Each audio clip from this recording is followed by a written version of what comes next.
เอาตัวนี้เลนเสียนไม้มัดตัวนี้แบ็กกราวมันเทน่าค่อยมาเก๋เนาะเอาไว้เก๋ก็บททันมีแต่ไว้ไซส์เป็นห้องเป็นตากโล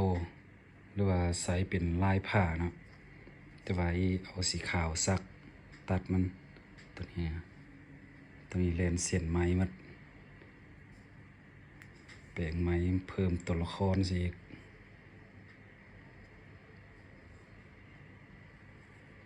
ตัวนี้เป็นงานสร้างเนาะแต่ว่ามัดแลนเสียนไม้มาเก๋ไม้มัดแถวนี้ก็แปลงไม้มัดเขาแลนเสียนบุคบมาบางพี่ตัวนี้ซักไม้ก็ซักแล้วตัวนี้ก็ปัดเงามาค่อยจื้อกันมาเอกตัวนี้แลนเสียนแม่น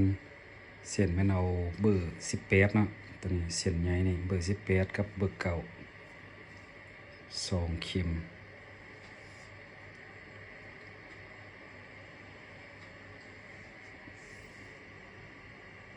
โหด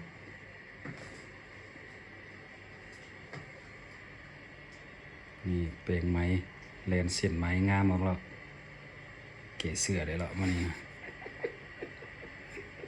จึงได้ โอ้โหตายกับตาย